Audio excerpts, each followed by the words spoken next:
Chuvosa, mas não cheia, menos especial. Exatamente, cheia de informação maravilhosa. Então é mais um episódio do Desquebrando a Cabeça, com muita informação de alimentação, seletividade alimentar. Uma grande sequência, né? Sim. Falamos sobre a parte da nutrição e agora trabalharemos nessa perspectiva na terapia ocupacional.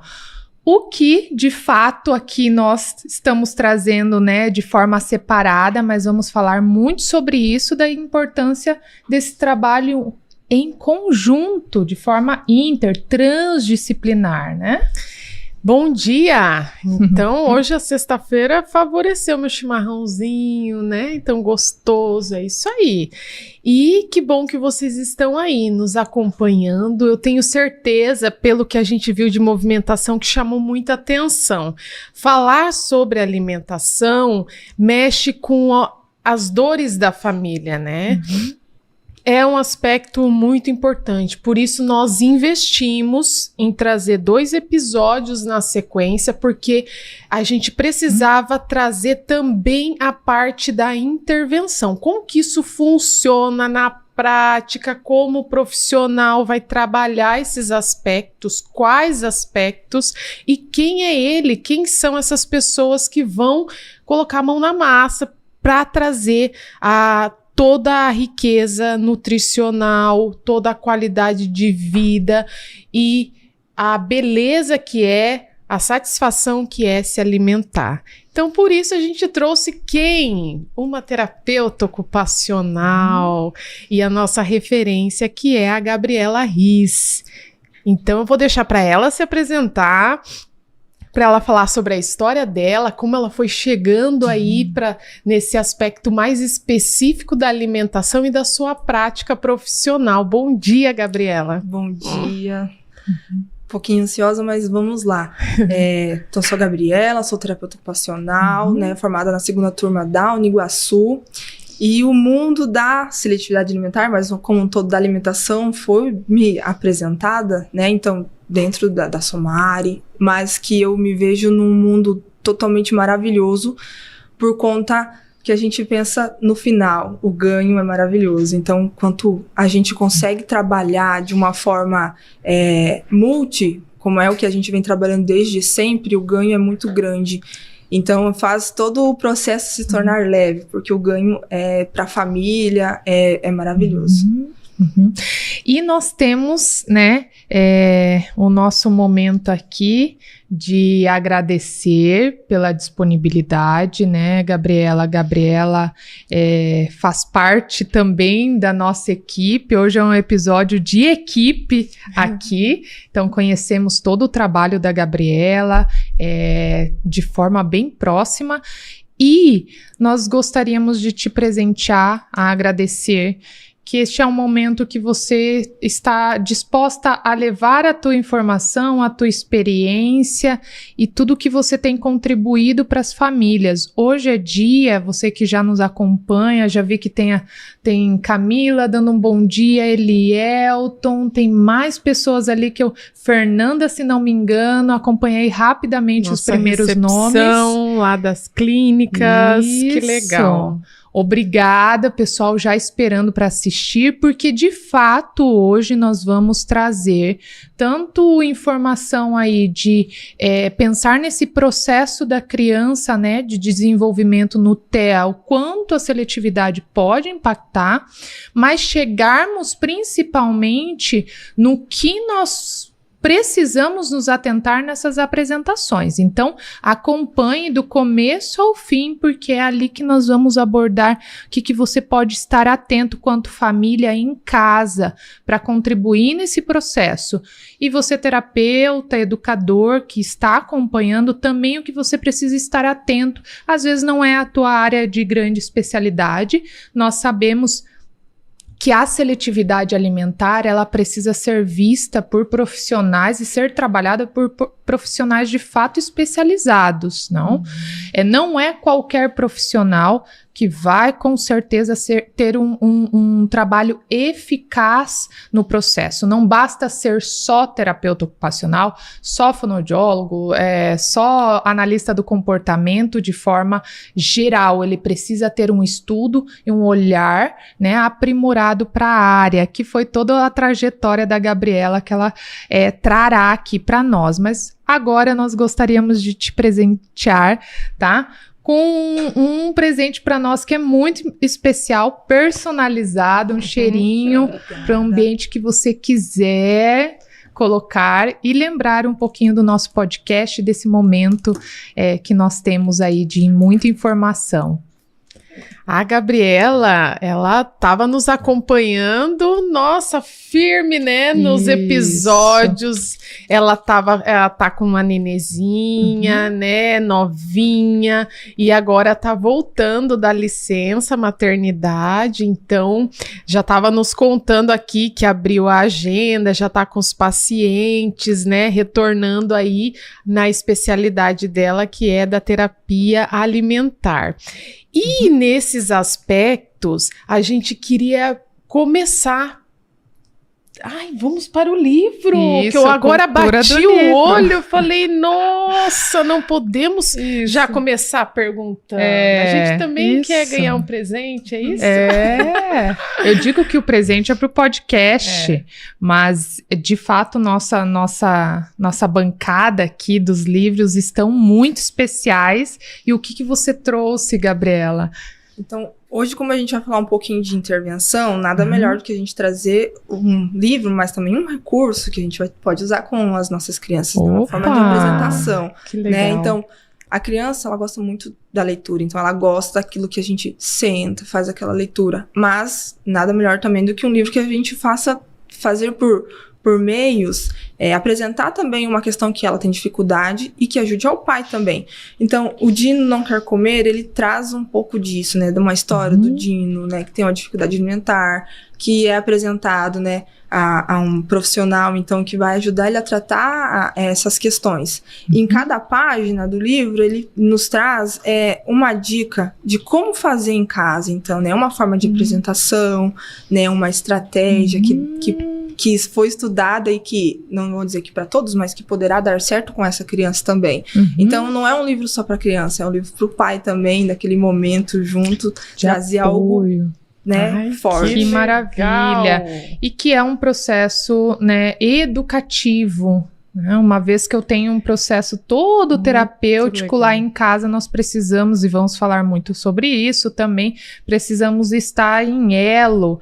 E esse é então um recurso que você também recomenda muito para os pais e que impactou a tua vida. Ele certamente traz uma forma também de trazer a criança para perto, porque a gente sente que a alimentação, ela é multifatorial, né? Então, assim, ela nos envolve todos os nossos sentidos. Então, imagina a gente chegar a trabalhar com uma criança que para ela é algo muito forte, né? Que é difícil para ela. Ela tá com fome. Realmente, essa criança tá com fome, mas são tantas dificuldades que ela não vai conseguir comer. Então, trazer uma forma leve de apresentação, uma forma leve de aproximar ela do alimento, e ainda mais com um livro, né, que no final ele tem uma parte para pintar, então a gente vai ler a história, a gente vai pintar os alimentos. E um dinossauro, né? A criança adora um dinossauro, então a gente tem que trazer o que é difícil, mas de uma forma leve para ela ir se atentando também que as mudanças que vão acontecer durante o processo. E eu acho que não é só as crianças que gostam de Dino, porque esse Dino papatudo aí, em toda a sala de terapeuta ocupacional tem. Vocês também usam muito desse recurso, muito, né? Eu falo, se você é TO e não tem um Dino, vamos mudar. Faz parte do pré-requisito. E eu acho que o grande ponto aqui já começa, né? A grande dica inicial é claro que dinossauro para grande parte das crianças é algo que chama atenção, né? Não são só para os meninos, temos várias meninas que gostam do dinossauro, desse momento lúdico, mas aqui eu acho que a Gabriela já traz de uma forma tão bacana que é preciso olhar todo esse processo pelo foco da criança, por o que ela de fato gosta. E o momento da alimentação, do ato de se alimentar, né, estar nutrido, é um processo muito importante para a família. Por vezes, nós terapeutas temos que constantemente nos refletirmos sobre esse processo, porque quando a família chega e fala, olha, estou dando somente leite para a criança porque é o que ela aceita, nós precisamos de fato entender que neste momento é o que os pais conseguem, não é exatamente o que eles gostariam. Então, ser empáticos a esse momento, a esse contexto, a essa família, é extremamente importante, né? Eu acho que abrimos, olhando para um ponto aqui, ludicidade, o que a criança gosta, e empatia pelas famílias, porque todo pai, aí a Gabriela é mãe, eu também sou, a Andriane e depois que somos mães, nós temos isso muito claro, né? Todo pai, toda mãe quer que o seu filho coma, ponto final. Né? Se a criança não está comendo, para nós realmente é um desespero. E por quê? Né? E por que aí está grande ponto, e por que alguns terapeutas, e em alguma trajetória, nós também em algum momento podemos ter feito isso, condenamos algumas posturas dos pais. Então nós temos que realmente parar e refletir nas nossas posturas quando os pais chegam, né? Que é aquele momento que ele fala, é isso que tem, não dá. Mas por que não dá? Não está dando, já tentei por todas as vias. Então, o primeiro passo é ser empático e entender todo esse processo, né? Porque a alimentação é sobreviver. Então, se é o alimento que eu tenho que ele aceita é o leite que eu vou dar e pronto, eu quero que ele sobreviva, né? Então, abrimos pensando nesse processo, no olhar empático e no olhar, né? Que legal esse livro. Se o teu paciente gosta de dinossauro, se o teu filho adora dinossauro, recurso valioso. Obrigada. Nossa, Dino não quer comer. Olá. E aí tem toda uma trajetória. E nesse aspecto, né, Andressa, que você estava falando, o pai, ele vai pelas vias do médico, vai chegar no nutricionista, a primeira especialidade que vem na cabeça, o nutrólogo, nutricionista, porque ele quer entender pelos exames e por todo esse acompanhamento, né, como nutrir a criança.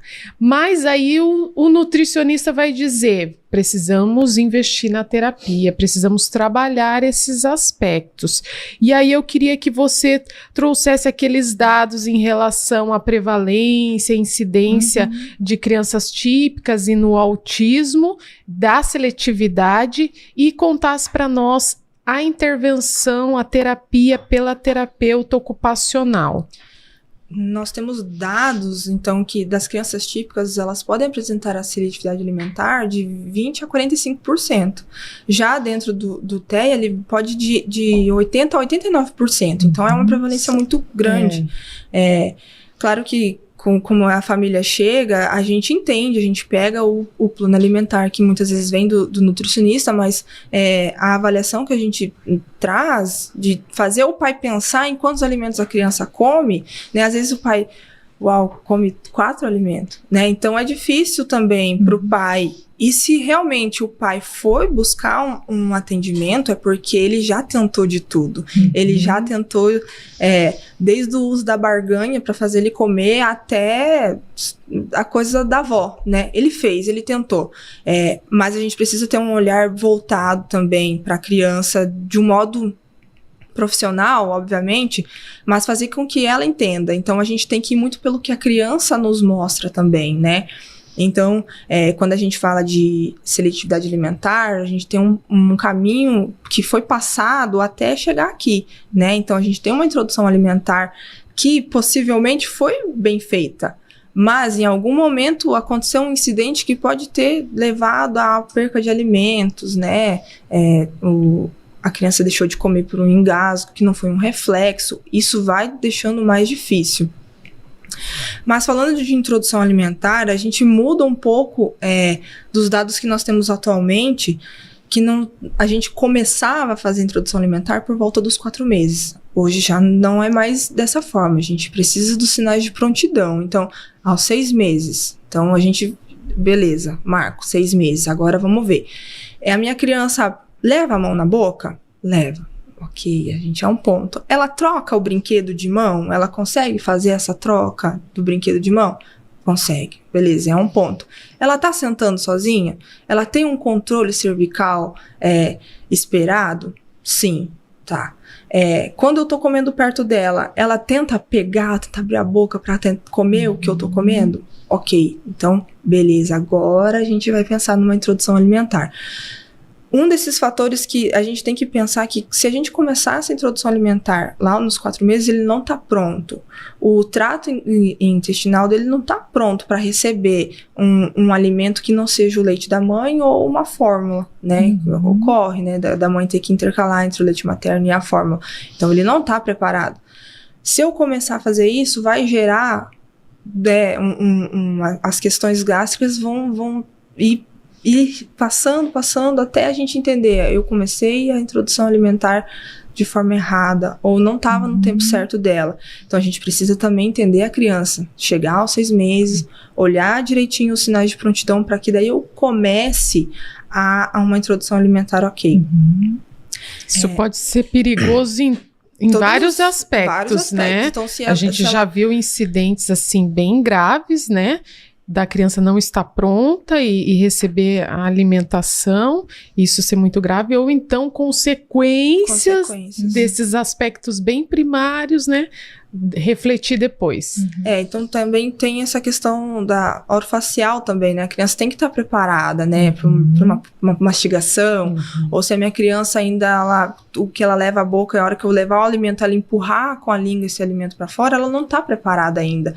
Então, fome ela não vai passar, porque ela tá nutrida de leite, né? Então, tá bom, vamos esperar mais um pouquinho, esperar ela apresentar esses sinais de prontidão para que a gente faça algo bem feito e que ela vá aceitando todos os alimentos que a gente vá apresentando também. Maravilha, e eu acho que isso é bem importante, né, porque costumeiramente, às vezes, como você mesmo falou, às vezes acontece de um avô que tinha, né, um percurso, uma informação de que aos 4 meses já poderia iniciar, né, então por que não iniciar essas informações que vêm para a família? E o processo precisa estar muito claro, mas em especial esses sinais, que isso me chamou muita atenção em relação e me fez lembrar em relação às consultas com o pediatra, né? Então, no meu caso, a minha pediatra ficava bem atenta, falava, olha, ela está com esse sinal, está apresentando esses sinais que a Gabriela citou aqui, então ela agora de fato está pronta, vamos dar sequência. Pensando no autismo, então nós sabemos que desde da amamentação há sinais que podem aparecer, né, de algumas recusas, da criança, né, fazer algumas fugas e ter sinais já no processo da introdução alimentar. O que nós discutimos muito, né, dentro destes processos? Que a criança, normalmente, ela vai mostrando sinais, mas dentro do espectro, o que o pai normalmente fica mais atento no desenvolvimento? Na comunicação. Claro que o processo de introdução alimentar, ele tem suas nuances, né? O pai fica também atento, mas o sinal maior, por vezes, fica... a linguagem, quero aprimorar o aspecto comunicativo e aquela alimentação que ele não tá mais ou menos, eu vou deixar. Então, eu acho que o podcast hoje vem também com o viés de não deixe essa intervenção muito à frente, né? Porque às vezes eu dou ênfase, claro, descartando aqui as crianças que realmente têm muita dificuldade com a alimentação, mas aquela criança que tem alguns sinais da seletividade alimentar, desde cedo vamos olhar para essa demanda, né? Porque senão, para frente, cada vez fica mais difícil essa intervenção. É isso mesmo? Ou tem uma faixa etária que você faz a intervenção? A introdução alimentar, a não ser que a criança realmente tenha alguma outra questão que não se possa ser iniciada, né, dos 6, 7 meses, a gente vai iniciar essa introdução ou da forma que a família veja que para ela faz sentido, né, o BLW, ou a mãe que vai ofertar, né, então isso vai da família. Mas se atentar à alimentação é primeiro, porque se uma criança não está bem nutrida, ela não vai conseguir também reter as informações que vão vir até para um aprendizado de fala, né? Exato. Então, o cognitivo. Então, a alimentação é uma base, a gente precisa comer para estar nutrido. Se a gente tem perca de qualquer nutriente, ele vai ter uma carga no nosso aprendizado também. Então, a gente precisa estar atento. E, geralmente, se a criança já vem, daí ela, né, vai dentro do TEA, a gente fica tão buscando outras vias, né? Então, a fala, o motor, o cognitivo, o social, e a gente não que esquece, mas é que eu vou dar de comer, então eu tô dando de comer. Daí ele recusa, ele não quer agora, mas eu sei que daqui uns tempos é a idade, vai comer. E vai chegar uma fase que não dá mais pra gente jogar na idade. A gente deveria ter prestado mais atenção, porque tem janelas que a gente tem que prestar bastante atenção, que é entre 2 anos e 5 meses, ela vai ter uma recusa, né? Então, ali entre os 18 meses, ela vai apresentar não que seja uma dificuldade, mas ele vai ter não vou colocar como uma manha também, mas ele vai ser um pouquinho mais difícil para comer. E a gente se espera que isso aconteça até 50% das crianças, né? Mas que ela tá aprendendo, então ela tá experimentando muita coisa, né? O corpo dela tá sendo nutrido de várias sensações, então ela realmente vai ver o que ela gosta, o que ela não gosta, ela vai apresentar alguma questão.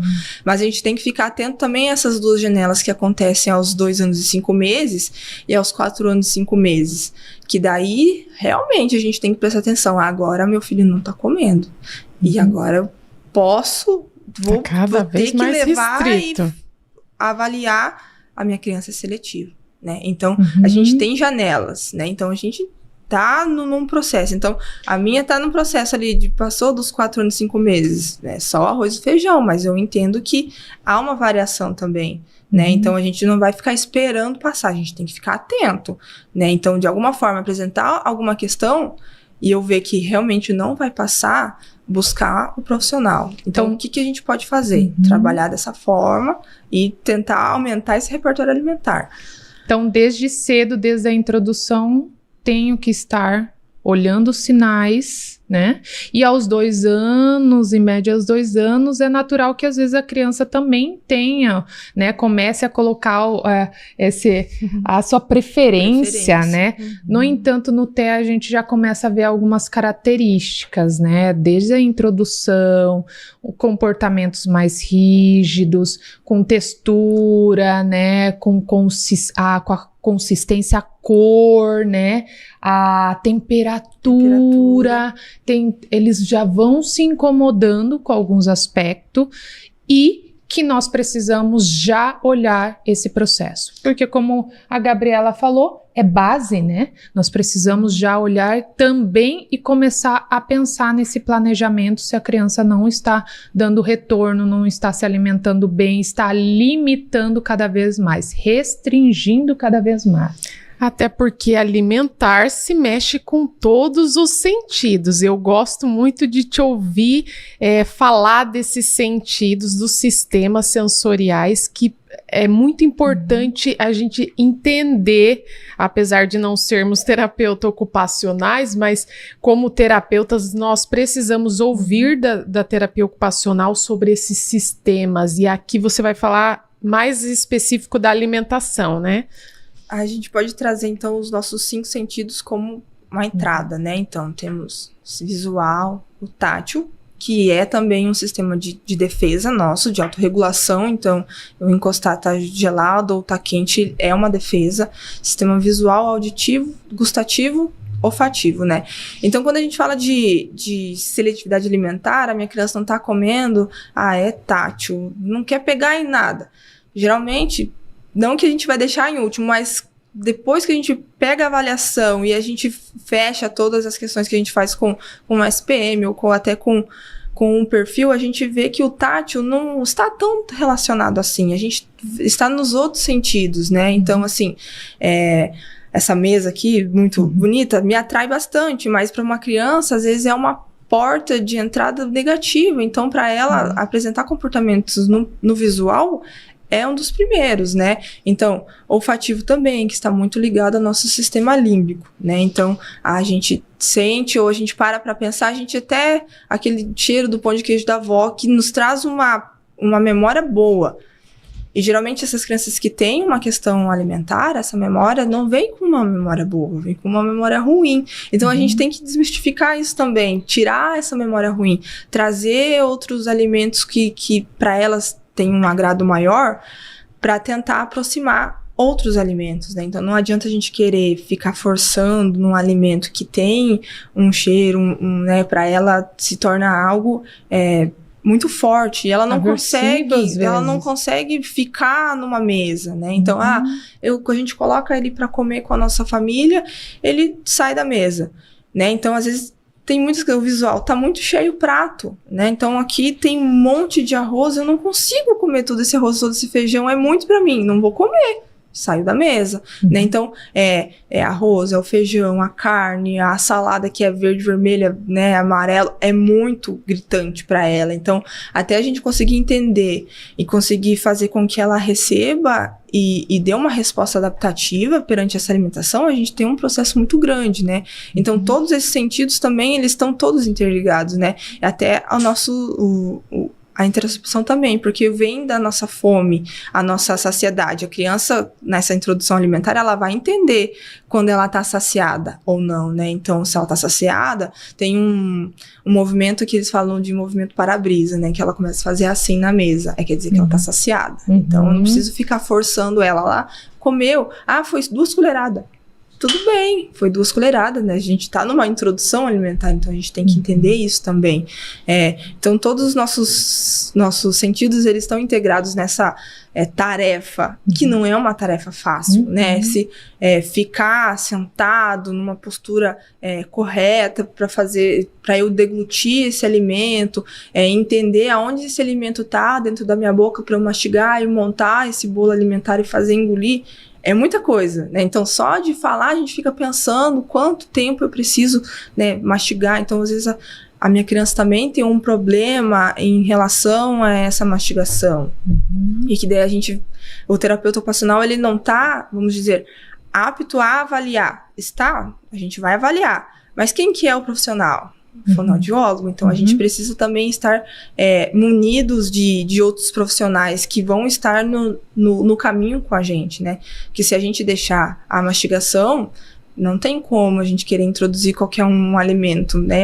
Ele vai ficar no pastoso até quando? A gente precisa avaliar cada aspecto que nos apresentar. Tá envolvido com a alimentação? A gente tem que avaliar. E isso é bem interessante, porque a terapia ocupacional, ela traz, né, essa gama, porque às vezes nas outras áreas a gente fica muito pautado nesses 5 sentidos, e ela começa a trazer, não são só 5, lembra do vestibular, lembra do proprioceptivo, lembra do íntero, né? Que é o que a gente traz, né? O que os nossos órgãos nos mostram também. Então, a gente tem que estar atento também, né? E que é onde fala que as questões gástricas ou que um problema, uma dor, isso interfere demais na alimentação. E não só falando da introdução, mas no processo da alimentação como um todo. Se eu tô com dor, eu não vou comer. Então, porque vai doer mais, né? E isso também, quando a gente fala do TEA, a criança, ela se percebe. Então, ela comeu um alimento e que, porventura, aconteceu um episódio de dor, ela não vai comer aquele alimento, porque ela já tem uma memória, né, de dor. Então, ela vai deixar. Ou, comi um alimento que tem na hora que eu mastigo, faz um barulho ensurdecedor e eu não vou comer. Então, eu vou ficar lá num alimento um pouco mais molinho, mas que se tem um crocante, e esse eu conseguir me adaptar, e é nele que eu vou ficar. Então, por isso que a gente vê uma variação muito baixa de alimentos. Então, fica numa cor ou numa só marca. E é difícil a gente também trazer alimentos in natura, porque quando a gente abre um pacote de bolacha, se eu abrir aquele pacote de bolacha, ele vai ser igual. Então, porque ele é industrializado. Agora, se eu comer uma laranja hoje e eu comer uma laranja amanhã, a minha sensação provavelmente vai ser diferente, porque ela pode estar mais doce, pode estar mais ácida. Então, para a criança, ela não tem essa noção de que se eu comer, ela comeu aquela laranja hoje, ela gostou, amanhã ela vai comer outra, possivelmente pode ser que ela não goste e ela... vou parar de comer, porque já me deu uma sensação aqui, eu não tô conseguindo me adaptar a isso. É onde fica nesses padrões de cor, de marca, de textura, de cheiro também, então fica tudo em padrões. E a gente, para quebrar o padrão, depois de uma certa idade, daí é muito difícil também. Olha lá, e aí então fica muito claro que a seletividade alimentar, ela transita, né? E nós precisamos então dessa equipe para avaliar não só questões sensoriais, né? Mas questões estruturais, orais, né? Musculares, com a fonoaudiologia também, comportamentais, que é o que a Gabriela está trazendo aqui. Então, eu tenho padrões já de rigidez e aquilo interfere na minha alimentação, como eu tenho o orgânico, né, da nutrição. Então, se eu não olho todos esses aspectos, provavelmente não terei sucesso no meu caminhar.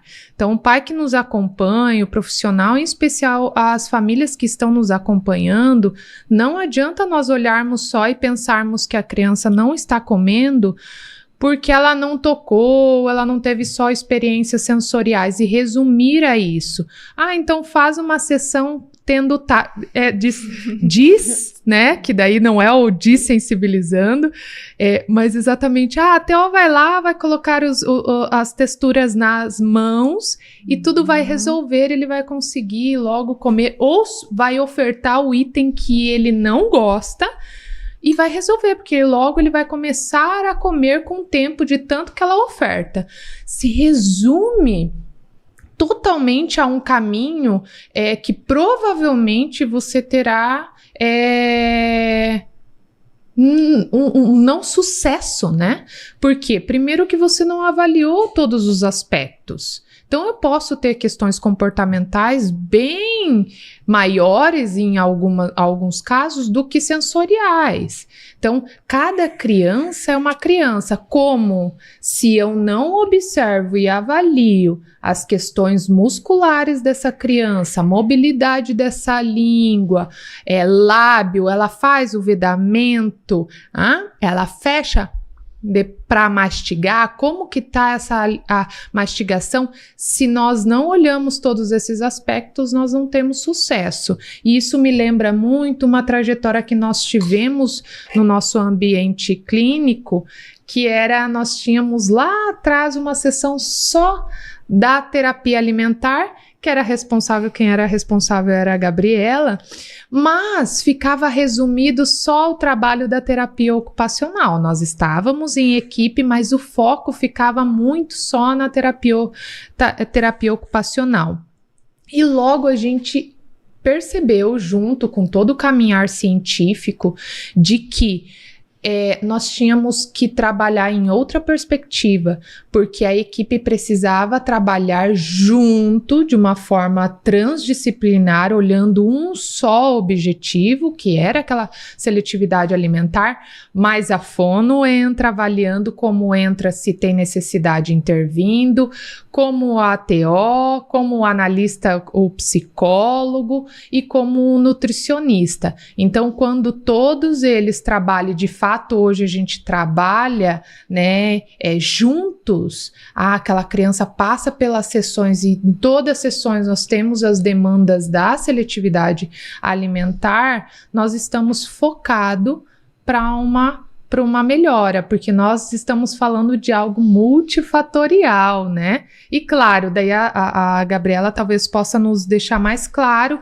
isso acontece, né, Gabriela? Tem crianças que terão mais questões sensoriais, né? E menos comportamentais, ou não tem questões, a fono falou assim, ó, aqui quanto mobilidade, tonicidade, estamos tudo ok, parte orofacial, ok, mas essa criança tem mais dificuldade nesse aspecto.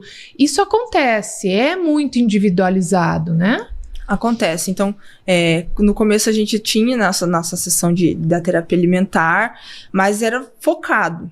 Mas ficava restrito àquilo ali. Mas como a gente começou a ver outros fatores, e eu vejo que conforme a gente foi estudando e foi percebendo, e a entrada de um outro profissional junto, né? Então, eu posso até citar um trabalho que eu e a Laura fazíamos em algumas sessões, nós duas juntas. Então, desvanecimento de estímulo. Então, a gente vai ofertar e vai reforçar, vai ofertar e reforçar.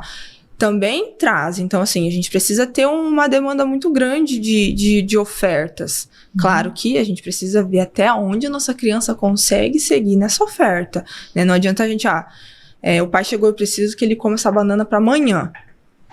Então realmente vai ficar para amanhã, porque não tem como, é algo muito grande. Então, antes da criança comer de verdade, ela vai passar por toda aquela pirâmide que a Débora nos citou no pod passado. Então, ela precisa ir por degrau. Não adianta a gente querer chegar, ela tocou, vamos comer. Não tem como. Se ela não interage, se ela não toca, se ela não aguenta ficar mais de que 5 minutos naquele ambiente com aquele alimento, porque geralmente acontece, não tem como a gente fazer ela comer funcionalmente, né? Então, a gente tem que passar por processos. E quando a gente entra visando um comportamento que acontece em casa, né? Então, a gente fala do TEA. Come na mesa, mas naquele lugar, com aquele talher, com aquele prato, mas só pode ser a comida da avó. Se a mãe fazer, ele não come. Então, a gente vê.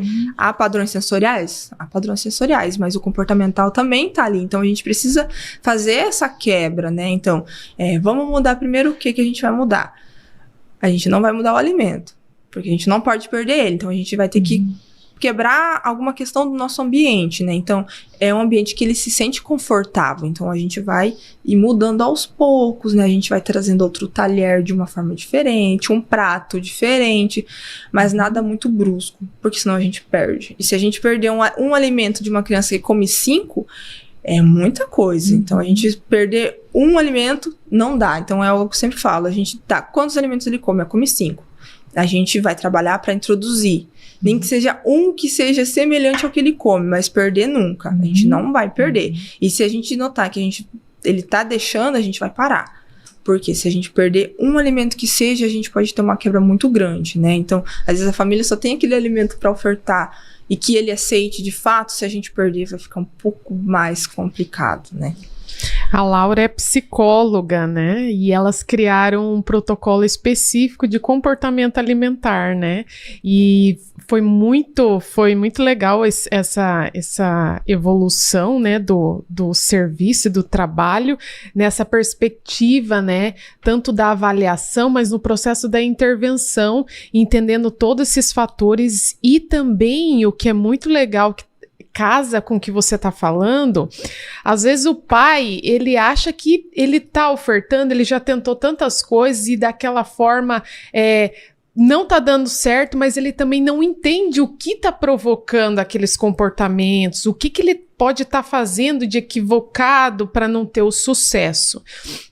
E eu lembro que vocês falam muito, né? Esse protocolo tem muito da visão na perspectiva lá da casa. Então, essa família precisa estar envolvida, ela vai mandar vídeos, vocês vão analisar esses vídeos, vão entender esse ambiente, enriquecer esse ambiente ou tirar alguns estímulos, mexer nesse ambiente que ela está se alimentando e, propriamente, no processo de intervenção, considerar tudo isso, né?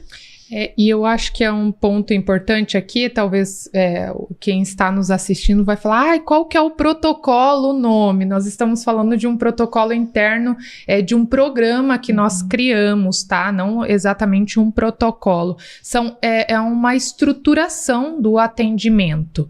Então, dentro do local que nós trabalhamos, há toda uma estruturação. Então, primeiro, quando você percebe que a criança e a demanda da família vem, olha, tem seletividade alimentar, vamos primeiro pensar aí nessa parte estrutural, né, nutri, então vamos fazer exames, entender todo, se ela realmente, biologicamente, está, né, com algumas dificuldades, passa pela Nutri, como também começamos a fazer avaliações interdisciplinar, né? Todas as áreas vão trabalhar de forma coesa, conjunto, né? E nós vamos fazendo as avaliações e propriamente, se tenha, obviamente, a demanda, trabalharemos com a intervenção. E aí, dentro dessa intervenção, tem os protocolos de fato estruturados, né? Mas é um programa que nós trabalhamos em conjunto. E eu, propriamente, dentro também dessa organização, vi muita diferença. Porque é a equipe toda trabalhando em conjunto e precisa ser assim. Então, não adianta, novamente, se você, família que está acompanhando, tem o filho com seletividade alimentar, obviamente, olha, eu só tenho o recurso para, às vezes, pagar uma especialidade. Aí nós entendemos, né? É o que tem, nós vamos trabalhar porque é assim que é a realidade. Mas se você tem uma equipe e está trabalhando, né, já com a criança, precisa entender que essa seletividade alimentar, ela vai e precisa ser trabalhada com as especialidades, avaliando muito bem as demandas, né, e elas interagindo dentro dessa construção desse currículo, dessa programação, para que, de fato, tenha um trabalho eficaz, né? E como que a gente em casa pode enriquecer esse ambiente? De maneira geral, eu quero enriquecer esse ambiente da alimentação, ou eu preciso me ater a algumas questões que eu preciso até retirar desse ambiente para que favoreça um bom processo ali de alimentação. Então, lá desde a introdução, da introdução alimentar que a gente fala, vamos tirar as telas, né? Então, a criança ela precisa estar totalmente voltada para essa ação. Então, a partir do momento que eu tô comendo, mas eu tô assistindo desenho, eu não tô vendo o que eu tô comendo. Então, passou despercebido, mastiguei, engoli, não sei o que eu comi, eu não consegui apreciar de fato o gosto que esse alimento tinha, eu não consegui perceber textura, propriamente dita, a fundo a textura daquele alimento. Então, vamos com calma nas telas aí, deixa as telas para depois da alimentação, né? Mas o ambiente que a gente precisa ter para o nosso processo alimentar, ele precisa ser calmo, né, assim, sem muito barulho, porque a criança ela vai estar totalmente envolvida ali. Então, uma distração que seja, eu posso perder ela e daí para trazer ela de volta aqui para comer, para a mesa, vai ser bem complicado.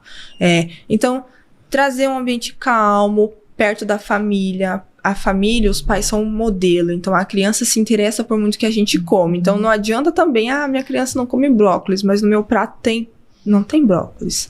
Então, fica difícil também querer falar pro profissional, vamos lá, ele precisa comer brócolis. Mas, pai, você come brócolis? Você come salada? Não como. Daí, essa visão também, ela precisa estar com o pai também. A gente come sim, a gente tem uma oferta muito grande de frutas, a fruteira está sempre cheia, ele tem um total alcance, então beleza. Então, se ele é ofertado e ele não come, então quer dizer que alguma questão a gente vai investigar. Mas esse ambiente ele precisa estar na mesa. É pequenininho, num cadeirão, né, com o pé apoiado, não deixar com o pé balançando, para ele né, ter uma segurança também. Usar de meios lúdicos também, uma colher com um bichinho um pouquinho mais pesada, para ele né, ficar segurando. Não que realmente os primeiros meses aí da introdução ele vá usar um talher, mas ele precisa estar ciente que esse instrumento é usado para se alimentar, então tem que estar próximo. Um prato com divisão é interessante, um pratinho com ventosa para colar na mesa e não sair, né, voando, mas é importante também que a criança ela brinque, e agora a gente não pode brincar com alimento. A gente pode. Nesse sentido, a gente pode e a gente deve brincar com o alimento, porque a criança, ela aprende tocando, ela pega e passa a massa, ela vê o alimento caindo no chão, para ela é interessante, passar no rosto, né? Vai ser de 40 minutos a 2 horas a alimentação? Vai, mas você vai ver que lá no final, depois de que tudo estiver certo, vai ter valido a pena, porque ela vai ter uma introdução alimentar ok, vai ter uma variação enorme de alimentos aceitos na mesa, tá usando um talher de forma funcional. E se a gente restringindo, não, vou limpar. Calma, deixa ela se sujar, ela precisa sentir, porque isso também das questões orais, se ela sentir que tá suja, ela vai passar a língua, e isso é muito legal, né, ela vai fazer aquela varredura, então se eu limpar, eu tô tirando um estímulo muito importante para ela, então deixa a criança, vai dar trabalho, mas deixa ela comer de uma forma que para ela seja funcional, e que seja feliz. Então, ela precisa ter prazer nesse momento, né? Então, porque quando a gente fala de alimentação, a gente não come só para saciar a fome ou para estar nutrido. A gente come por prazer, a gente come pelo social, né? Então, quando a gente fala, vamos sair, o que a gente faz? Aonde a gente vai comer? Que lugar que a gente vai comer? Então, e para a família, com uma criança que não tem uma introdução alimentar ou que está num processo de seletividade alimentar, às vezes o social dela está totalmente abalado, ela não consegue sair, ou se sai, precisa levar uma mala de comida porque ela não come nada que for fora de casa, ou nesse ambiente que ela não vai ter aquele suco daquela marca específica e ela não vai comer, e daí nisso, se não tiver, vai gerar comportamentos de fuga, não vai querer ficar naquele ambiente. Então, quanto mais assertivo a gente for nesse processo de introdução, os nossos ganhos futuros são ainda maiores. Então, vai ter uma família tranquila, que vai poder sair, né? Não vai precisar levar a marmitinha na festa de aniversário do amigo, vai poder ofertar o que tem lá e ele vai aceitar. Então, são processos que, falando assim, nossa, mas é muito difícil. Realmente, a gente entende que o processo da alimentação é muito difícil, mas a gente tem que pensar lá na frente, né? O resultado que a gente vai ter, que é o que a gente espera, uma introdução alimentar ok, uma criança que rejeite o alimento por preferência e não porque realmente ela não consegue comer, mas eu não gosto disso, eu provei, não gostei, mas isso eu gosto. Então é isso que a gente tem que buscar também. E se então, a Gabriela estava até contando aqui, por exemplo, se eu tenho situações, o meu filho só come comidas que tenham a cor branca, né? E eu preciso que ele amplie. Colocar, por exemplo, uma cenoura ralada no meio, com uma cor mais expressiva, vai adiantar, mesmo que ela esteja bem raladinha, adianta eu já de imediato fazer essa colocação? É por aí que normalmente vocês na intervenção vão alinhar ou não? É diferente o processo? A gente, por exemplo, se a nossa criança está, né, nesse processo rejeitando muitos alimentos, mas eu tenho um alimento-chave, por exemplo, o arroz, e eu querer colocar, como a Andressa citou, uma cenoura, ela conhece o alimento dela, é branco. Se ela vai ver uma pinta laranja ou vermelho, ela vai deixar de comer. Né? Então, o que vai estar misturadinho, ela vai tirar com o dedo e vai levar no cantinho do prato, e ela vai comer só o que ela conhece, porque para ela visualmente já tem uma questão, visualmente para ela é gritante. Já mudou. Já não é o meu arroz branco aqui, já tem uma questão né, uma entrada que não foi bacana para ela. Então, assim, imagina para ela comer, então pode até ter triturado, né, batido no liquidificador e feito todo aquele bolinho, e se ela comer e tiver um gosto, uma textura diferente, eu posso perder esse meu alimento-chave. Então, imagina uma criança que come poucas questões e poucos alimentos e eu perder o meu elemento-chave, para onde eu vou? O que, então, eu quero que ela coma uma cenoura. Então, tá. Então, a gente vai montar o pratinho dela e na hora da alimentação eu vou montar um segundo prato e vou colocar do lado.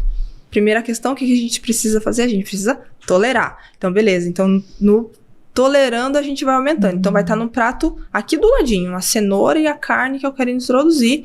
E aqui no pratinho dela, o que ela come, o arroz, a farofa. Ela tá tolerando. Ainda passou, e não vou dizer que é de hoje para amanhã.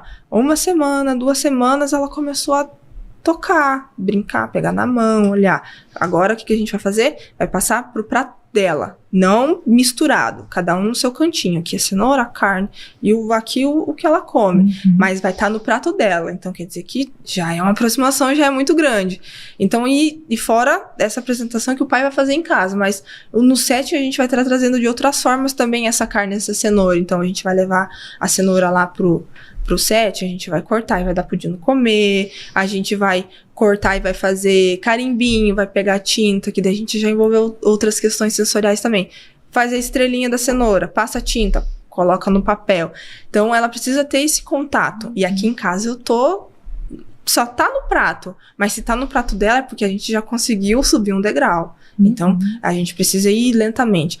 Realmente, é um processo demorado. Então, tem estudos que nos mostram que os primeiros avanços realmente da criança chegar do ato de tolerar ao comer de forma funcional, de 1 ano a 1 ano e meio. Claro que, pensando num todo, e algo que eu venho trazendo também para a clínica eu faço o meu trabalho voltado a essa sessão alimentar, mas eu peço um TO que vai trabalhar todas essas questões dentro da integração sensorial. Então, imagina, se um TO é bom, imagina 2 trabalhando com essa criança, vai ser ainda mais maravilhoso. Então, a gente tem que, passinho por passinho, e não querer forçar ela a qualquer coisa.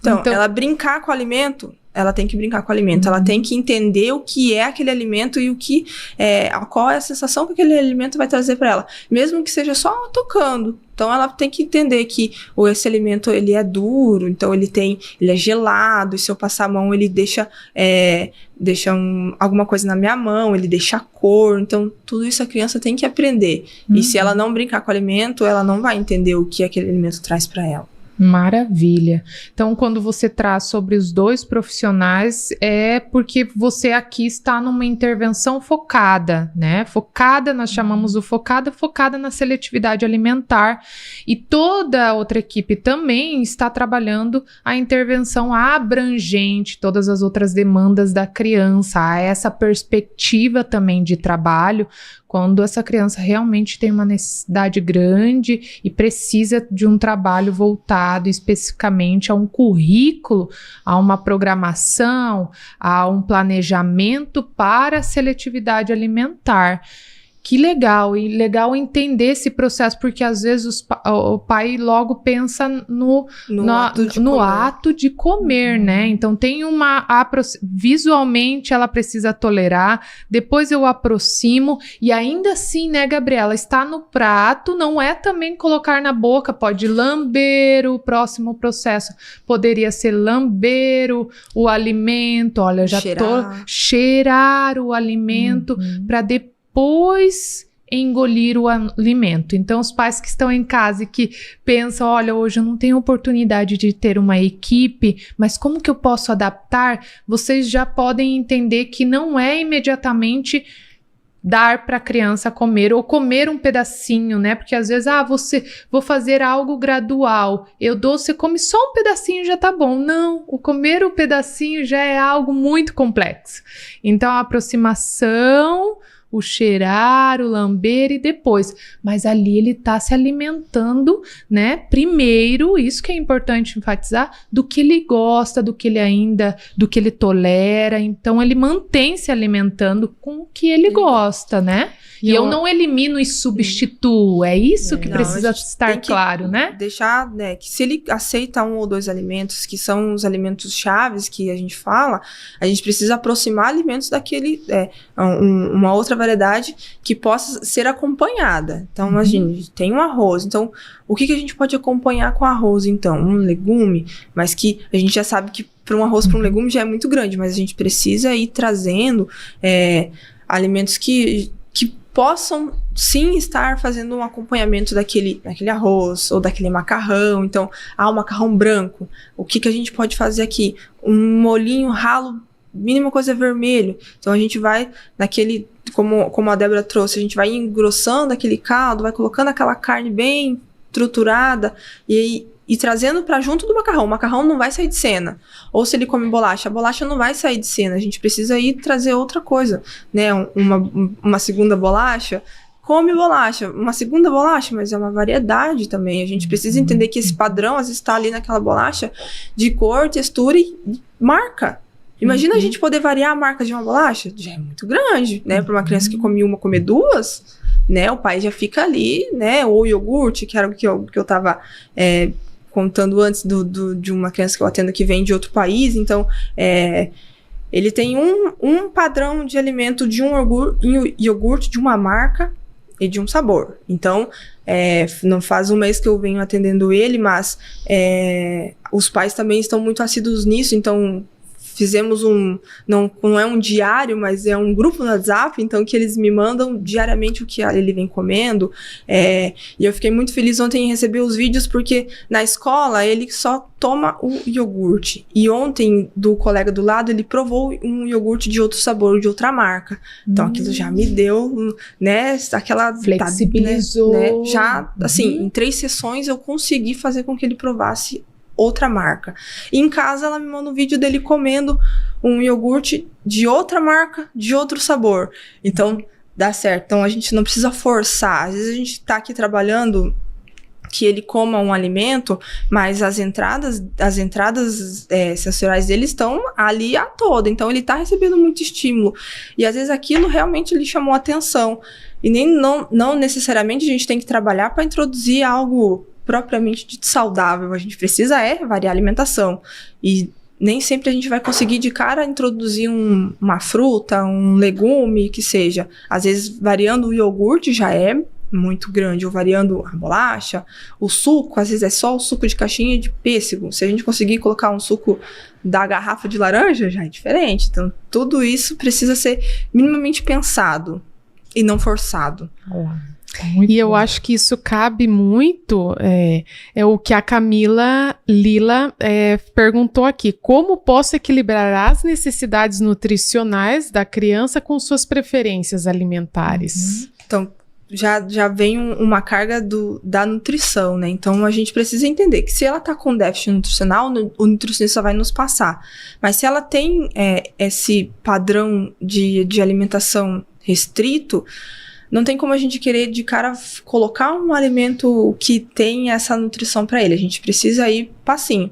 E não tem como falar, vamos fazer desse jeito. A gente precisa aproximar. Então, ele come a bolacha, mas ele precisa de um alimento rico em outras fibras, ou ele precisa de uma laranja, ele aproximar de forma gradual. Brincando, então você tá lá brincando com um carrinho, pega a laranja e coloca lá. Vamos aqui, a gente vai desviar na laranja agora. A laranja, né, com a casca. Então ele vai começar a pegar a laranja e vai querer dar pro Dino ou pro super-homem, né, lá que ele tá brincando. Então quando essa tolerância ela for maior, a gente vai fazer o quê? A gente vai tirar a casca. Então a gente vai desmembrando o alimento até, né, ele sair aquele aroma da laranja, ele aproximar da boca, né? Então, vamos dar um beijo, né? Então, que eu uso as cartinhas. Vamos dar um beijo na laranja. Beijo. Tocou no lábio, já deixou um gostinho ali. Então, vai ter... tem gosto, então eu vou querer de novo. Então, é dessa forma. Demora, mas quando você para e olha que de todo o processo que você veio, de ter um alimento só ali, que quando ele chegava perto ele empurrava, agora ele pega pra brincar e ele agora tá provando, então imagina, se pra quem tá trabalhando é gratificante, imagina pro pai que tá vindo comer. Então, o processo é grande, mas o final sempre dá uma recompensa, né? A gente entende que o pai, ele realmente tentou de tudo para fazer aquela criança comer, mas ele precisa estar focado de que não é de ontem para amanhã ou daqui 2 dias. E agora faz bem a relação que você no começo falou. Às vezes, no primeiro pensamento em casa, a gente pensa no tátil, né? Em tocar, trazer muito esse estímulo aqui para as mãos em específico. Mas olha só quantas questões olfativas, né? Que a gente não lembra que esse estímulo chega, né? Chega para a criança, ou a gente descarta, ou a gente nem estimula o suficiente, né? Então, você até contou que você tem toda uma avaliação olfativa, tem o trabalho que é preciso fazer nessa área, porque são todos esses sistemas que precisam estar caminhando bem para que essa resposta da criança seja bem adaptativa, né? Porque a gente pensa no tátil porque é o que a gente usa, né? Então a gente pega o alimento e leva na boca, mas imagina para uma criança que tem uma mesa vasta e é muito aroma junto, né? Então a gente tem que trazer tudo separado para ela entender que esse alimento tem esse cheiro. Então, esse alimento você não gosta, é o que te causa? Tá, náusea, vômito, né? Então, quando o pai, o que eu faço em casa? Leva ele para a cozinha. Primeira coisa, tratar esse momento da alimentação ou do preparo da alimentação, ele precisa estar na rotina também da criança. Ele precisa entender que aquela carne, né, frita com cebola, por onde ela passou, o que minha mãe fez para chegar até aqui, ou da onde saiu esse suco, né? Então, ela precisa estar fortemente inserida nesse contexto também, né? Então, assim, quanto mais estratégias ou quanto mais possibilidades da criança se aproximar do alimento a gente tiver, mais ganhos a gente vai ter e possivelmente mais rápido também, porque a alimentação, como um todo, ele vai estar inserido na vida da criança desde o nascimento, né, da vida dentro do útero da mãe até os últimos dias. Então, a alimentação é base. Então, eu preciso estar inserido fortemente nessa questão também. Olha, tá me dando uma fomezinha, uma vontade de tomar um cafezinho. Isso. Será que temos um café quentinho aqui? Isso me lembrou muito na análise do comportamento, né, de tudo que nós estamos falando aqui sobre não inserir imediatamente, o alimento que a criança deveria comer, mas nesse momento ela não está preparada, sobre a intervenção em trabalhar com a alta probabilidade e a baixa probabilidade. Então, o que quer dizer isso? Primeiro, eu vou usar o que a criança gosta, que tem alta probabilidade, né? Então, vou apresentar para ela, para depois eu inserir na sequência a de baixa probabilidade. Então, isso já nos mostra que tanto o analista do comportamento vai olhar nessa perspectiva, como o TO, né?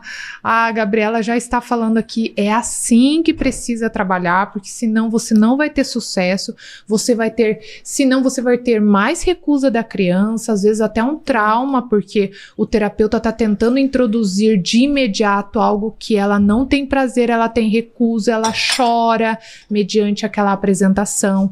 Então, precisa ser de fato gradual. E a família, então, você tem, até nos trouxe aqui relatos dessa troca. A família tem que estar bem alinhada. Quando distante, né, também manda vídeos desses momentos que vocês vão adequando a apresentação, contexto, até o que fazer mediante esse comportamento, que daí o analista vai observar. A criança fez fuga, né? Apresentou o prato e a criança saiu correndo do ambiente. O que aconteceu?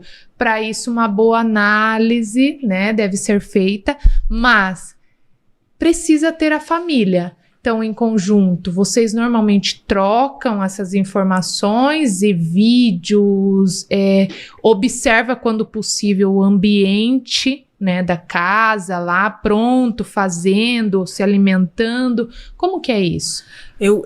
Geralmente eu gosto de receber e de pedir, tipo, foto, vídeo desse ambiente ou do momento exato da alimentação, né? Então, assim, como que a criança tá sentada? Às vezes a gente pensa nos nossos sistemas de entrada, mas também a gente tem uma questão. A minha criança não come, mas eu coloquei ela no cadeirão E ela fica com medo, porque tem alguma questão proprioceptiva vestibular ali também que não tá. Então, isso que a gente, às vezes, não é só o tátil, então tem muita questão. Ela então, fica desequilibrada. Então, se eu tô com medo, eu fico aqui. Então, porque eu não consigo me movimentar, ou eu pego ela no colo e se a gente já percebe que ela tem uma insegurança, então, não precisa necessariamente usar um cadeirão. Então, vamos sentar na mesa baixinha, então, mas ela precisa estar inserida nesse processo da alimentação. Olha lá, e se lá em casa né? você não olha esse ambiente da casa, às vezes é uma questão dessa de apresentação, de estruturação que pode também estar dificultando, né? Possivelmente, não vou dizer que são todos os casos, né? Mas se a gente analisar e acertar essas questões, né, de posição, porque às vezes ela tá sentada numa posição errada. Então, imagina eu tô torta aqui, eu não vou conseguir deglutir. Então, é por isso que não é necessariamente que eu não gosto do alimento, eu tenho uma questão evitativa, é porque eu não consigo. Dessa forma que eu tô, não consigo real. Então, se a gente vai adequando, a gente já vai recebendo e vai vendo os pontos chaves de melhora, ou não, a gente precisa voltar um pé atrás, ou a gente precisa dar 2 pés na frente para daí acertar. Mas quanto mais os pais estiverem envolvidos nesse processo, maior é o ganho. Então, assim, o pai, como eu disse, é o espelho, né? Então, a criança não come, não é porque ela não come que você vai deixar de comer, ou vai deixar de ofertar. A gente só vai mudar a forma de ofertar, né? Então, preciso que coma tudo isso, mas é aquele prato grande, muita coisa, então a criança já se sente pressionada para aquilo. Então, nos vídeos, geralmente, esse vídeo aqui, ok, tá tudo certo, ó, tem muito alimento nesse prato, retira um pouco. Não precisa ter. Então, ela vai dizer se ela tá saciada ou não, e ela vai te pedir mais, né? E daí você serve mais um pouquinho. Mas a apresentação, como a gente fala, a gente come com os olhos. Então, se o meu visual não for do meu grado, eu não vou nem querer comer, porque a minha, já analisei aqui, não gostei. Eu não vou se visualmente, imagina na fase gustativa, já vai ser demais. Então, esses vídeos, eles são muito ricos por conta disso. Eles nos trazem informações e que não que o pai não queira nos contar, mas que às vezes já realmente passa despercebido, que a gente tá focado em quê? Que a criança coma aquele alimento. Então, o que vem por trás, a gente, às vezes, acaba não percebendo. Então, os vídeos nos mostram, né? Então, a criança provando, ou um agente distrator, então, aquela TV ligada no fundo lá, tá filmando pra cá, mas eu tô vendo, eu tô ouvindo aquela TV ligada. Então, é isso que a gente tem que estar sempre atento.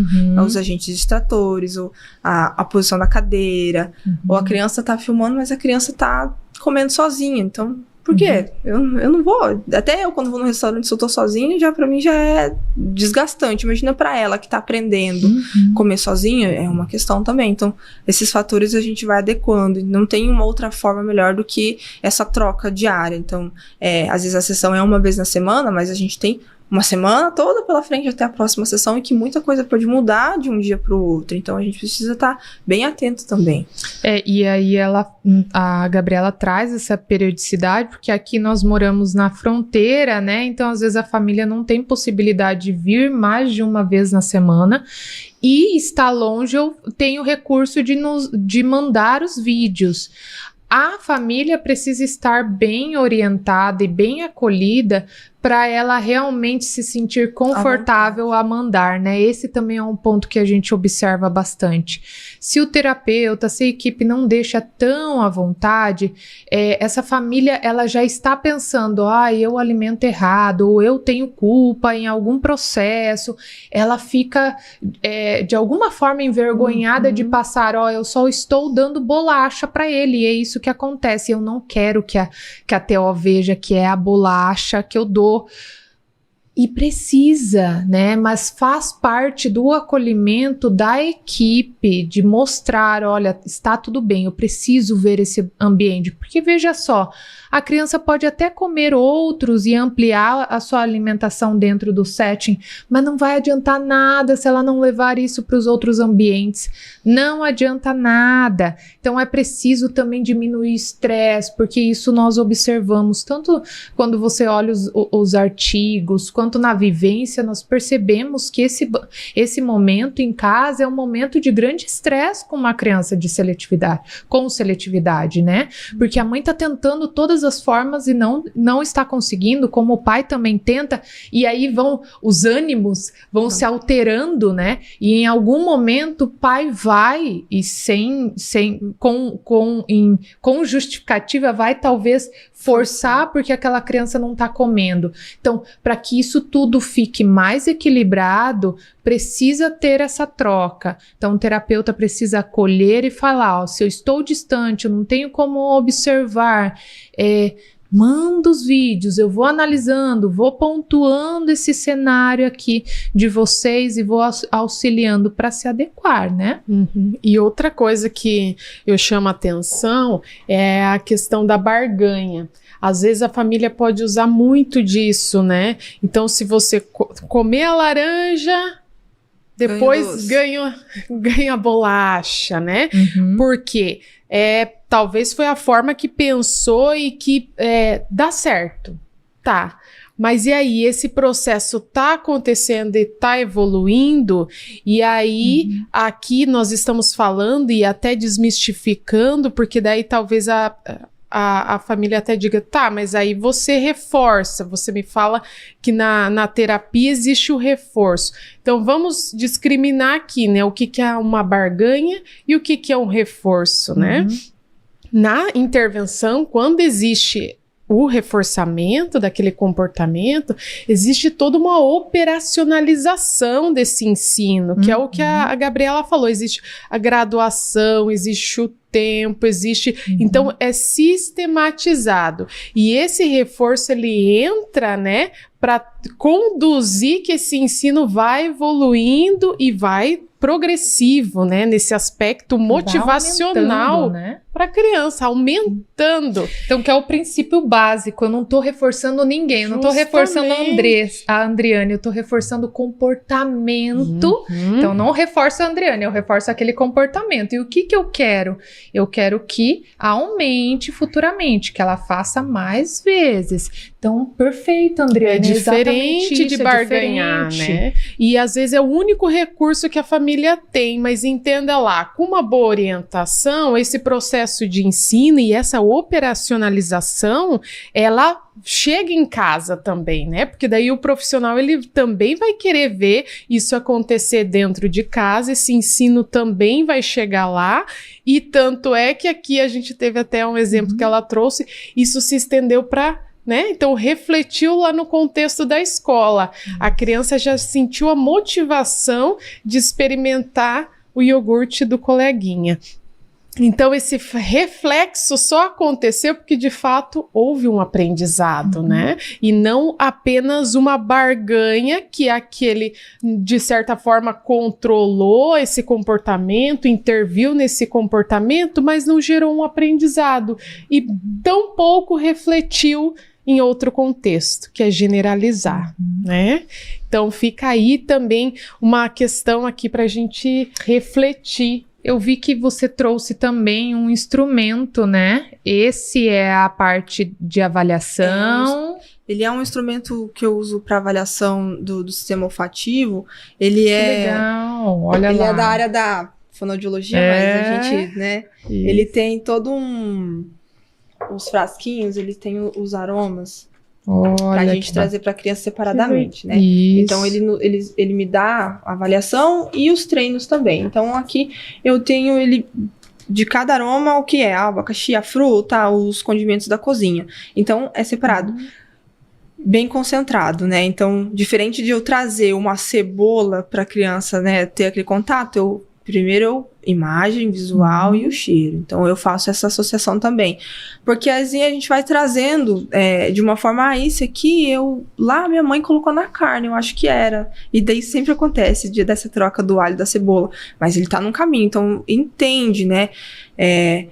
que não é tão gritante do que realmente chegar com uma laranja e falar, ó, cheira aqui a laranja. Então, é um frasquinho, né? Pequenininho. Então, é mais fácil de trabalhar com a criança também. Então, ela vai... O que é esse, tia Gabi? Daí, ela já quer pegar, já quer abrir e ter esse contato. E daí ela vai me apontando. Daí agora ela entende a laranja, o morango. Agora a gente parte para outra questão. A gente vai trazer visualmente, mas o alimento em si. E daí a gente faz essa associação. Lembra, esse aqui é aquele alimento que a gente trago de volta, né? E até que ela vai se percebendo e vai tendo essa confiança também de tocar, de provar, né? Na brincadeira, dar um beijo, né? No alimento, até que ela se sinta confortável de realmente fazer essa prova e alimentação. Que legal, é mais um instrumento, né, que auxilia nesse processo, veja lá, e novamente corrobora com o que nós estamos trazendo, o processo gradual, né, e também entender as vias aí, olfativa, precisa ter um trabalho, não é só colocar, né, o item mesmo, o alimento lá, como a Gabriela trouxe, a laranja, cheira e pronto, há todo um brincar e uma avaliação aqui propriamente, mas também há um brincar que você pode colocar de forma muito criativa e já trabalhar esse olfativo, né, e fazendo aproximações antes de colocar para a criança deglutir, que seria o engolir, o comer o alimento, né? Acho que como a gente fala de sistema olfativo, para trabalhar, a gente não precisa necessariamente ter um alimento. Então, na hora de dar banho, né? Então, a gente pode usar um shampoo com um cheirinho um pouquinho mais forte, que também vai liberar essas questões, né? Ou na hora de lavar o carro, né? Então, a água com shampoo de carro que tem um cheiro, geralmente é mais forte, trazer essa criança para perto, ela vai me ajudar a lavar, então já trouxe outros sistemas também que mas não tem nada a ver com a alimentação. Tem a ver com essas entradas. Então, quanto mais oportunidade a gente trazer para a criança, mais fácil será o caminho também. Que legal, que legal. Mais um recurso aqui, ele é para quem está nos acompanhando, é um recurso da Profono, né? Um material aí para os profissionais de instrumento de avaliação de treinamento olfativos, né? Que você vai tanto, né, treinamento quanto a avaliação, flutua aí na avaliação, no treinamento, né, na intervenção. Muito legal essa dica aqui também, tá? E essas obviamente bem orientados, os pais também podem levar para casa, né, para apresentar também, estimular em casa. É um recurso também, É um recurso e geralmente o que eu mostro pro pai, eu falo, a gente fez dessa forma. Lá em casa a gente vai fazer de uma forma com o alimento mesmo, mas não necessariamente o alimento ali, cortar, fazer tirar. Leva ele pro ambiente que eu vou ter a oportunidade desse alimento aparecer, né? A cozinha, então, né? Não necessariamente precisa que ele tenha lá. Então, leve esse alimento para fora, um piquenique, né? Deixar a criança confortável. Além da gente estar engajado, que ela coma, a gente vai criar uma memória muito boa para ela também. Ou sair, eu vou comer lá fora com a minha mãe, né? Um piquenique, falar em piquenique para criança, já fica todo alvoroçado. Então, trazer também esses meios, não só do ato de comer em si, mas a gente precisa oportunizar vias. E se a gente não que seja um cortar, um pegar na mão, ou no mercado, como foi falado na sessão passada, no mercado, só pegar e colocar na sacolinha já é muito grande, imagina. Isso. Se a gente não põe ele nesse processo também. E eu queria até me ver à mente como uma terapeuta, né? Terapeuta tem esses lances aí criativos. Olha lá, pai que está em casa também, né? Pode muito a criança, vamos pensar que a criança gosta muito de desenhar. Uma brincadeira, né, que pode ser feita, não precisa comprar exatamente esse material, porque às vezes a gente sabe, tem um valor, enfim, dá para adaptar em casa. Fazer um copinho, né, que tenha o item lá dentro, eu fecho, coloco furo em cima e peço para a criança cheirar e falar, que cheiro é do que isso daqui? Aí ela, digamos que é da laranja. Vamos desenhar então a laranja? Você acertou. E ela pode, com colar um papelzinho, né, aqui na frente e desenhar a laranja, ou desenha a laranja e grudo. Então, há uma brincadeira associada a esse processo e que eu posso sim criar, né? Então, quero trabalhar, flexibilizar, a Theo tá trabalhando lá com a laranja lá dentro do set, por que não eu trabalho também em casa ajudando? Basta criar, basta ter também esse elo com o terapeuta, pensar em adaptar para casa, porque não adianta só falar para fazer, né? Eu preciso criar e adaptar para esse cenário de casa, brincar, né? E às vezes a gente não tem tanta criatividade em casa, né? Isso. Pensando no que nessa proposta. Vamos pensar que eu não tenho a Gabriela como terapeuta ocupacional lá. Então, assim, essa semana eu recebi a Fernanda, que é uma universitária de odontologia. E eles criaram numa proposta acadêmica um jogo, pensando nessa alimentação saudável, né, que está relacionado com as cáries e tudo mais. E aí eles foram lá, né, na Soulmare, nos apresentaram, e inclusive as TO já estão com elas, né, a Carla já, que é a nossa coordenadora, né, de integração sensorial, de terapia ocupacional lá da clínica, ela então já está com os recursos para vocês usarem e dar um feedback em relação a essa proposta. E é justamente isso, é um jogo de cartas, eu até te mostrei, né, e eu não trouxe hoje aqui, porque é o seguinte, eles vão apresentar esse jogo dia 6/11, lá na universidade, né? Então eu não trouxe para não estragar todo a proposta, né, de introdução do material. Mas é muito legal porque ele justamente é um imã que a gente cola na geladeira e tem um caminho a ser percorrido. E as cartas, elas vão direcionando, né? Então, escolha um alimento aqui, prove isso. E ele vai dando, de uma forma bem lúdica, propostas para a família fazer, porque às vezes nos falta essa ideia lá em casa. E a criança com o imã, ela vai progredindo aquelas casinhas ou não, né? E isso também é um condicionamento para a mãe, para o pai que está conduzindo ali, né? Porque ele também se propõe a dar continuidade até ter o final, a chegada. Então, tudo que faz esse movimento também com a família, essas propostas que vêm dentro da terapia, do diário, dos registros, existe um trabalho, por que não também, comportamental com a família. DEP, né? Se você pensa... E aí também a gente não pode esquecer de reforçar todo esse... Porque se a gente reforça a criança, faz lúdico, promove tanto para a criança, por que não fazer isso com a família? Porque a família cansa também. Ela vai cansar ou ela vai parar de sustentar aquilo se ela também, assim, não tiver motivação para continuar. Então, o terapeuta, ele tem muito trabalho, tanto com a criança de promoção, quanto da família também de promoção e motivação para continuar progredindo, sustentando todo esse trabalho de intervenção.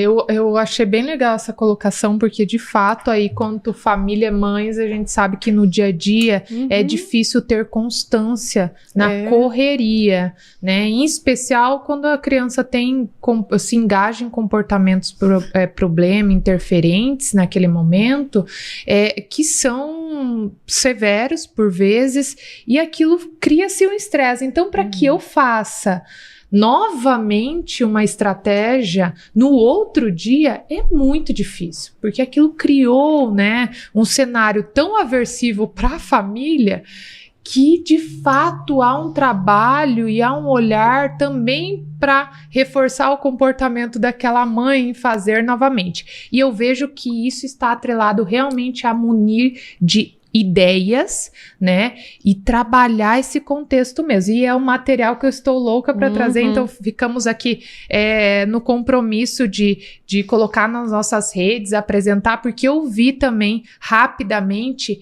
e quando você olha aquele imã, pareia muito com a nossa geladeira, grudar na geladeira, um caminho divertido e que a família e a criança ficam atreladas também a um recurso ali no dia a dia, né? Porque é um desafio também. A gente entende que crianças dentro do autismo têm níveis de suporte mais leve e ela tem muita compreensão, ela entende os processos, né? E aí o desafio é o que instiga ela também a continuar. Então, os jogos, eles entram, né, nessa perspectiva, né, de provocar, de que você continue, de que você tente, né? Essa é uma pergunta bem interessante. Crianças em nível de suporte 3, né? Que tem uma dificuldade aí em compreensão, em base de linguagem, comportamento, por vezes, obviamente, né? Temos um apoio maior. Com certeza pode-se trabalhar com ela também, né? Nós não estamos falando num trabalho só para nível 1 de suporte, porque ela entende, então eu trabalho com ela para ela compreender os processos. Há um trabalho em todos os níveis, né? Acho que é claro que a gente vai pensando no nível de suporte, parece que vai ficando cada vez mais difícil de tentar trazer como que eu vou fazer isso aqui com ele agora. Mas de qualquer forma, a gente tem que, como a gente vem falando, a gente vai pela via da criança, né? Então, se ela gosta de uma brincadeira, né, a gente vai vai oportunizar aquela brincadeira para alimentação também. Ela vai ficar comendo, correndo? Não, a gente vai aproximar, propriamente dito, um alimento, ou mostrar para ela como que faz, de uma forma mais leve, porque para ela já é gritante, né? Então, às vezes, possivelmente, ela não tá conseguindo se comunicar 100% comigo, e se eu quiser forçar ela alguma coisa, eu vou perder de vez, né, a ação, ou o progresso que a gente poderá está tendo. Então, trazer de uma forma leve também o que ela gosta, né? Um alimento que ela já gosta e aproximando, um objeto de apego, às vezes pode ter uma aproximação dessa via, porque se deixar de fazer, não podemos, né? Mas tentar trazer de uma forma mais leve também. Individualizado, olhando os comportamentos, então, dessa criança. Claro perfeito, que nesses casos, né, a gente sempre tem que, por isso fala da equipe em trazer o psicólogo também. Então, eu preciso aproximar esse elemento aqui, mas para ele já é gritante. Imagina chegar lá com uma laranja para uma criança, né, que realmente não consegue tolerar isso. A gente, né, tanto no nível 1, nível 2, mas do suporte, eu preciso do psicólogo para me trazer também uma base em relação ao comportamento que ela vai me trazer e como que eu vou munir com isso também. Então, o psicólogo nessa área e o terapeuta ocupacional é muito importante, de estarem na mesma linha, né? Falando da mesma linguagem daquele ambiente para trazer algo funcional e assertivo. Aí me lembrou também, vamos pensar aqui uma criança nível 3 de suporte, por vezes ela não entende quando eu falo abre a boca, né? Então, olha a importância também da fonoaudiologia junto com o psicólogo, o TO, a Nutri, mas olha, novamente nós falamos nesse repertório, mas eu terei que trabalhar como fonoaudióloga essa abertura de boca, né? Então, como que eu vou trabalhar? E obviamente, trabalharemos todas as habilidades, mas eu tenho uma finalidade. Então, a fonoaudióloga vai munir de estratégias para essa questão orofacial, para esse entendimento, para essa linguagem, junto com o analista, o psicólogo, que vai trabalhar a imitação, e tudo para um viés, porque eu preciso agora, digamos nesse caso, eu tenho, né, uma questão de seletividade alimentar também com grande severidade. Eu preciso que essa criança, é objetivo que essa criança amplie a alimentação. Então, sim, na perspectiva terapêutica, nós temos que olhar todos os níveis de apoio. Não é só a criança, então, em nível 1, que eu vou trabalhar a seletividade alimentar, ou vou esperar ela evoluir todas as habilidades para trabalhar a seletividade alimentar. Veja, isso é até incoerente, né? As crianças têm via para aprender. E a TO, né, obviamente nos deixa isso muito claro. Sim, eu vou olhar minha criança, eu vou ver como eu posso, junto com a minha equipe, estabelecer esse planejamento para que ela responda aos estímulos, né? Porque é um trabalho e é um processo, como a Gabriela estava falando, é um processo que é longo porque tem todas essas nuances, né, do desenvolvimento da criança, como ela está respondendo, é um processo que é reavaliado várias vezes. Isso é tão necessário a gente falar, porque às vezes pensa-se que o terapeuta ele segue com um planejamento e esse planejamento vai até o final da intervenção. Não, existem momentos para reavaliar e pode ser que mude, a proposta mude, o formato se altere. E nessa perspectiva eu quero trazer uma frase aqui que diz o seguinte: um fracasso nem sempre é um erro, pode ser simplesmente o melhor que se fez em determinada circunstância. O verdadeiro erro é parar de tentar. Sabe quem falou isso? Skinner. Skinner. Então, é justamente isso.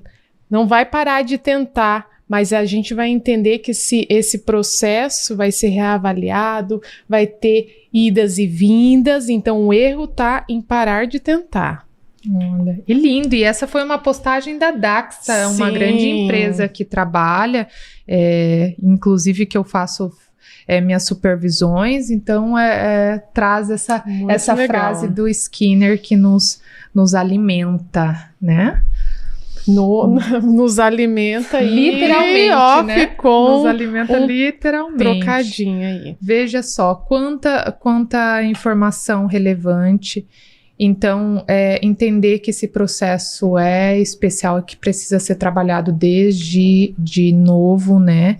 Fazer uma boa avaliação é o andar que nós precisamos realmente estar atento. Desculpa que eu dei risada. O meu celular acabou a bateria. Todos estamos sem comunicação aqui neste momento, né? Então, se nós tivermos alguma colocação, alguma pergunta, pode ficar tranquilos que depois nós estaremos também respondendo para vocês lá no YouTube, tá? A Gabriela também pode responder. Olha, nós temos assessoria aqui demais. Isso. Mas a gente já queria ir concluindo, de fato, né, essa manhã que a gente trouxe, que nos propomos, né, a trazer esses questionamentos mais voltados ao pôr a mão na massa, como podemos fazer em todas as perspectivas ali, né, da família. Eu sei que essa relação, às vezes, né, porque a alimentação também acontece em outros contextos, então, por vezes, esse caminho da social tá muito prejudicado, como a Gabriela trouxe, né? Essa perspectiva vai ficando cada vez mais difícil para a família. Aí temos a escola envolvida nesse processo, e aí precisa de uma coordenação desse processo, porque ela vai precisar generalizar nesse contexto também.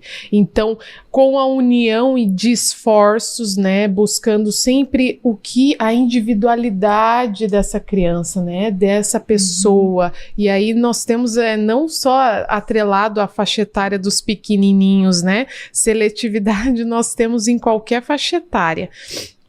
Às vezes a gente vai fazer até a correlação, voltando lá na introdução, alimentar, todo esse processo, como é que foi conduzido, né? E aí me veio na cabeça até obesidade, né? Nós temos interferência de medicamentos, a Débora, nutricionista, trouxe também essa questão, às vezes medicamento aumenta o apetite ou diminui muito o apetite, criança isso é importante também, né? A medicação, você já viu alguns casos que a medicação às vezes poderia estar interferindo, a criança deixa de comer, né? E aí olha que elo legal, e importante fazer esse elo com o médico também, né? A gente entende que se de alguma forma algum medicamento está sendo, né, ofertado para aquela criança, é porque alguma coisa errada está. Então, a questão de dor, ela vai deixar de comer, né? Então, ela não está se sentindo confortável. E, geralmente, o remédio, ele tem um teor de mudança, obviamente, dentro do nosso corpo, do nosso organismo. Então, muda muita coisa. Então, e ainda mais quando são medicamentos que são diários, né? Então, um longo período tomando aquele medicamento gera uma questão interna. E a primeira questão é que se vai aparecer alguma questão, é na alimentação. Como outras formas também, né?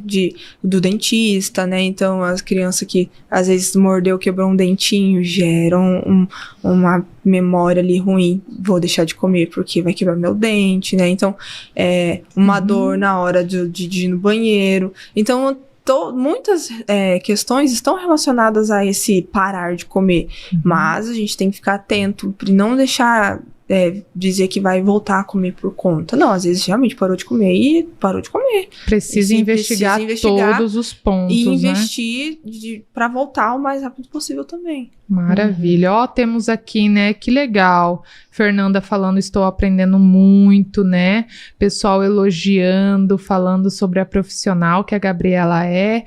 E nós ficamos bem felizes com essa manhã, em contribuir com as informações. Gostaríamos de levar ainda mais, mas é o momento que nós temos aqui para levar starts, né? Eu sempre falo que se a gente conseguir mudar um pouquinho do pensamento, e em especial olhando para essa questão da alimentação, que nós temos muito olhar ainda cultural de forçar a criança a se alimentar. Se nós conseguirmos mudar esse pensamento, é um grande caminho, tá? Então, muito obrigada, Gabriela, por essa manhã, pelas tuas contribuições. Ficam aqui os materiais também, o pessoal acompanhou. Quem não acompanhou inteiro, vai lá, está no YouTube, todo ele. Estou vendo o pessoal, fiquei tão feliz, o pessoal com um caderno assistindo, anotando. Então, esse é o nosso propósito, né? Levar a informação, esclarecer, dar nortes, tanto para as nossas famílias, quanto para os pais, educadores. E fica aqui o nosso abraço para vocês. Obrigada, Andriane, pela parceria de sempre aqui. Sim. Gabriela, hoje que estamos, né, em conjunto sempre, levarmos os pinguinhos de informações, né? As gotinhas de informação. As gotinhas de luz, né? Porque é justamente, já nos falaram, né, que por nós termos essa perspectiva terapêutica, né, a gente também entende o que a família nos demanda, a gente também tem essa visão de como acontece o processo terapêutico, a gente consegue fazer perguntas, né, questionamentos bem relevantes, e é nessa perspectiva de sermos significativos, né, no que levamos, no que nos propomos a fazer. Então a gente sempre busca trazer os recursos, falar sobre eles, como a estratégia acontece, como a intervenção acontece, porque isso esclarece, isso orienta e serve como guia, né, para muitos momentos difíceis, que você se pega assim sem entender para onde vai, o que eu faço. Então, nos propomos aqui a falar a respeito dessas questões, e somos nichados no autismo porque é o que nos move, é o que sabemos falar e fazer, né? Então, a todos interessados, continue conosco, aqueles que estão nos seguindo, estão nos mandando recado, nós continuamos a semana alimentando com os cortes específicos aí da Gabriela, né? Que vão chegar para vocês, e façam as perguntas que a gente está sempre ligados lá para responder. Isso é muito legal, tá bom? Um abraço a todos. Um bom final de semana, né? A sexta-feira ainda não acabou, mas tem uma tarde chuvosinha, mas assim, maravilhosa. O Elielto até falou que hoje, falou assim, a gente vai ficando mais velho e vai gostando de chuva, de ficar... Se não, se fôssemos mais jovens, íamos pensar, sexta-feira estragou a balada. Obrigada, né? Novamente, Gabriela. Eu que agradeço muito, tenho um prazer de estar aqui, mas deixar bem dito, assim, que a terapia ocupacional ela é muito grande. Então, invistam-se na terapia ocupacional. Ela não abrange só a alimentação, mas como um todo. Então, a gente tem uma cara assim, mas a gente faz muita coisa. Eu fico muito feliz de trazer muita coisa aqui. E se 2 pessoas foram tocadas por isso, eu já vou estar muito satisfeita. Show de bola. Maravilha. Um abraço para vocês e até a próxima sexta-feira, tá bom? Tchau, Abraço,